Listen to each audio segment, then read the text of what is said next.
Hello and welcome back, Squirrel Nation. Today I am going to introduce a new series called Wacky Roles. In this series, what I'm going to do is show heroes and playing them outside of the roles that we normally associate them with. The thing that triggered this was Nexomania. He was watching my stream and he was actually the first tipper to ever tip me on stream, which I really appreciate. And so I asked him what type of guide or content he was looking for, and this was his reply. Thanks, bro, for reading out loud. I am into interesting but effective combinations of role and hero, e.g. Richter, OBS, which he stands for Observer or like roaming support, Saphira, Ryoma, Joker mid, etc., because it shows your understanding of the essence of both the role and the hero. I really like what he's saying, and I do think that that is something interesting to try out, and I think it really encourages people to get outside the box, which you all know I love to do. So anyways, this is going to be my first wacky role, and it is going to be Alistar support. Is it OP? I think Alistar support is a great thing in an assassin-heavy meta, especially if you're below Diamond and you're getting lots of Quillins, and you're seeing lots of Wukongs, and you're seeing all these assassins people love to play. So anyways, Alistar, what makes him effective at being a support? Okay, to me there's a few very important things that a hero has to fulfill to be an effective support. They have to be item independent, and what I mean by that is they have to be effective in team fights or effective at the game if they without a lot of gold, right? Because generally your support is not going to have high gold levels. They're going to be the lowest on the team, okay? So if you are playing a hero who requires a lot of gold and a lot of items to be effective, then they are not going to be a good support. But in Alistar's case, his ultimate and his S1 both provide very good stuns, okay? His ultimate is a 2.5 second stun, and that stun is going to be 2.5 seconds no matter how many items he has. So he is independent from item or gold.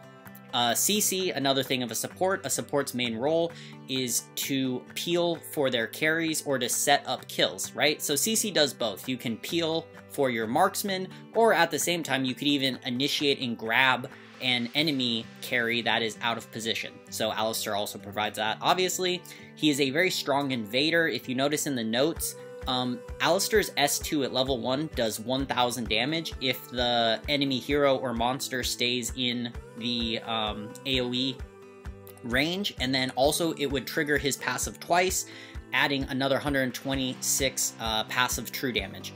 So that makes him very good at clearing buffs. He's good at leashing, he's good at invading, because he has so much damage at a very early level. And then the fourth thing that I think really works well is actually when he starts to get his tankier items, like maybe around his third item, and I'll show you the builds next, what happens is people can't melt him the way that they expect to be able to melt him, but enemy instinct, when somebody gets ulted by Alistar, is to jump on the Alistar. So if you built him in the way that I'm about to show you, what happens is they try to burn you down, they waste all their cooldowns, all their damage, everything, and you're still not dead, and their teammate's sitting there in a stun, and your team has already started the kill train. So anyways, here's the first build. I'm going to give two, play around with it, have a lot of fun. So I call this the Super CDR. The entire point of this build is to get to maximum CDR by 200 or 2,560 gold, right? So that's really early. So you're gonna buy the boots, which give 15%. The support item completed gives another 15%. And then if you notice, the Arcana that I'm using, Focus, gives another 1%, and you'll use 10 of them. So that's 10, 15, 15, so 40% cooldown by the end of your second item. The reason you want to do that is Alistar's ultimate already has a low cooldown. So if you have it, and this just to keep things easy, at max level, when you have 40% cooldown, Alistar's ultimate is on a 15-second cooldown. So that means you can cast it every 15 seconds, which is insane considering that it stuns you for 2.5 seconds, right? So after you get that cooldown, then you'll focus on becoming tanky. So Belt of Clarity for the magic, defense, and health, and then Knight's Plate, so that when people are attacking you, you're slowing them down, and then also starting to regen, and then you can build the Belt of Clarity into your Gaias, and built the Knight Plate into the Shield of the Lost. So here's the second build, and then I know that's not 6 items, so what you would fill it with, you would go with these filler items. If the enemy team has a lot of burst damage, like assassins, or they have really fed marksmen, then you can get your Mail of Pain to reflect that damage back at them. If they're a strong melee team, so they have assassins and like bruisers, like Lubu type of things, Omen, you can grab your anti-melee because you're going to slow down their attack speed, and it also does stack with Aggies, so you can have a huge impact on the enemy team's attack speed. And finally, I go with Troy if I need extra cooldown. So if you go with the other build that doesn't provide as much cooldown, you could get Troy. Or if you don't want to, say for instance you didn't want to waste your Arcana on cooldown, you could also get Troy to fill in for that 10% cooldown, and that will also help you sustain AP burst, so against like for instance a Natalia or something like that. Okay, but anyways, on to the second build. So second build is going to focus much more on mobility and tankiness early, and you're not going to have the cooldown right away. So you won't have your ult up as much, but by the end of the game you'll still have the 40% cooldown.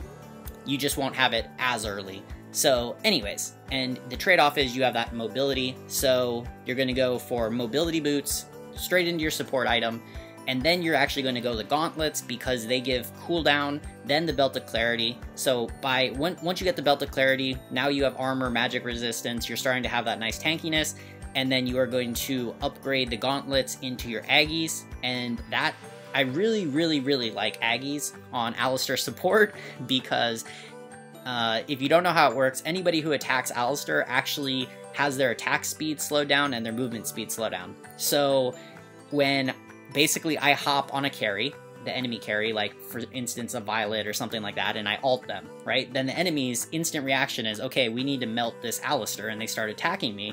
And then Aggies, you get so much value when the enemy team starts doing that. So anyways, after that, I go into Gaia's, or you could do Troy, like we discussed, if you need the extra cooldown, because say you're not getting enough cooldown from the Arcana that you have decided to use, then you could switch Gaia's with Troy. And then you're going to fill it out with items I showed you before. In this case, the Arcana are different. In this case, I go with what I use for almost all support, which is Indomitable, Benevolence, and Valiance. So just keep in mind, here you'll only have 6% cooldown instead of the 10 that are provided in this build. So anyways, that is 2 different builds to get you started and some filler items. That concludes this portion of the video. Coming up will be clips of me playing Alistar support. Okay, so as a support early game, you want to help your teammates win the wave clear and then also farm safely. So here, if you notice, Alistar has good damage, even though I'm going to end up building him tanky. I took tanky Arcana. His skills just simply do good damage and have nice CC early game. So I'm just doing a rotation of my S1 and S2, getting stuns, making it hard on the enemy. In this clip, you will notice that I am just playing as a peeler. I'm staying right next to my marksman. I'm just kind of staying there in case something happens. When our team gets advantage, I ult Toro, my Slims has time to cut back, get the kill. I get another stun onto Yorn and get my marksman a second kill. At this point, Slims is starting to get fed. Main point in this clip is how quick the cooldown on ult is and on Alistar's abilities with his CDR. So the other thing is that when Alistar locks down an enemy with his ultimate, it is basically a free kill. So I got my Slims another kill, now I'm just peeling. Same thing, if you notice, my ultimate is almost back up 10 seconds, and also keep in mind how often I'm able to throw out my S1. And at this point in the game, I think Alistar is great. You just stay in a pack with your carries and you just start giving them kills everywhere. So anyways, we got that kill top. Now we are going to rotate down because we want that mid tower. So once again, I'm staying with the pack, and you're going to see that I throw out my S1 behind Darcy so he can't run back, and then he comes forward. I ultimate him out of tower range. Aram also ultimates, but anyways, moral of the story is we secure another kill in that very short window. I really want to drive home the point of how often Alistar can use his ultimate. So in this clip, it is only a 1-minute clip, yet Alistar, I get to use my ult 3 times. Right there, we save my Violet with the ultimate. She gets the kill on Wukong. She gets away from Grok. Same thing, I'm just poking. Notice how often I am using my abilities because of that CDR. Do I do tons of damage with this tanky build? No, but I'm able to just be so much assistance because so much CC. So ultimate's back up, and bam, there's our second ultimate of this clip. Florentino gets a kill on Tell. So now we've got 2 ultimates up, and 2 enemies dead from those ultimates, and you will just see the same thing keeps happening. Notice here, I drop my S1, it will hit Flash, so he can't get away. Zuka does end up targeting onto Arthur, but anyways, there's another kill. You can notice that my wave clear isn't as good since I am built tanky. And then same thing, I'm just going to stay near my team. I don't have to worry that much. Ignore that I missed my S2, but lock down the Wukong 2 levels ahead of me with the CC and free kill to my team. So anyways, 1 minute clip. 3 times I get to use my ultimate, 3 kills secured just by ultimates, and then other ones from using my S1 and S2. In this clip, you're going to see a team fight, and the main point is, 1, how many people hit my S1. So notice 2 just got stunned there. Flash walks into it. That's 3 people stunned with my S1. And then I try to peel. Unfortunately, I don't have my S1 left, but here's the main point. Look how much damage I'm soaking. That is a Wukong and an Arthur on me. And look how much time they're wasting. Well, they're wasting all this time and the cooldowns on me. My team is getting the kills, and then my team simply come in because they have no cooldowns left and then clean them up. In this clip, notice again my tankiness. Scud and a Valheim jump on me, and I am able to get both of them to use their flash. They still don't even secure the kill on me. Now my team's collapsing on them. They don't have their flicker. And then ultimate down, lock down the Val, zone out the other team with the S1, and we turn that enemy ambush with that Scud and Val trying to ambush me into a 3-for-1 trade, and you notice I get away. Okay, again, in this clip, you are just going to see the tankiness and just how nice it is to be able to spam Aleister's skills. So Scud tries to come in, S1 on the stun on him. So right now you can see we're one of my team's dead, one of the enemy team's dead, so it's 4-4. We're catching people in the brush. We get that S1 stun, get the damage, the ult, just to make sure my team secures it.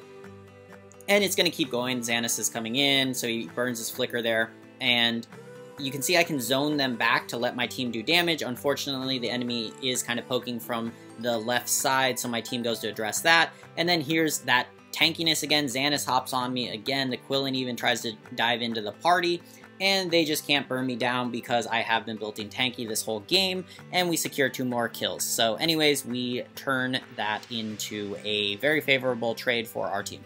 Last topic for this video is going to be the threat of CC. So Aleister, when he's squishy, is still, everybody is scared of his CC, his ultimate, his S1. But when he becomes tanky, the teams really get pushed back and zoned by Aleister. So notice I have no worries. I'm just going deep. I get the triple stun on their carries. And you notice they don't want to turn on me because they've experienced my CC. And there you go, right? The Yorn gets caught out with an ultimate, and here I am just in their face. Taking no damage because at this point in the game, they have been thinking, oh, I can kill this Aleister, and realizing they cannot. So anyways, Aleister, when built tanky, is extremely capable of zoning enemies because they are simply too scared to engage with him because of his strong CC and low cooldowns. Here we are at the final example in this clip of the fear of CC. So in this one, their team does get caught with my CC.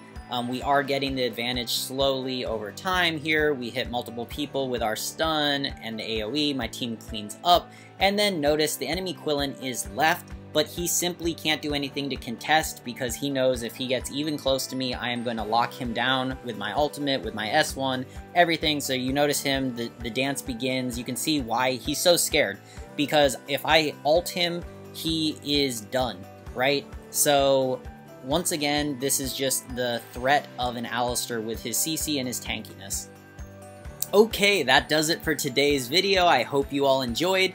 Noxamania, please let me know if I hit the spot and gave you a video that you are happy with. And everybody, I've been having a really good time streaming on Twitch. I will leave the links to my page in the comments below. I definitely encourage you all to follow me on Twitch so you know when I am streaming. I will also try to shout it out on YouTube and my Discord to let you all know. Please come and join me, hang out, talk, and you can see me do all kinds of interesting and wacky builds.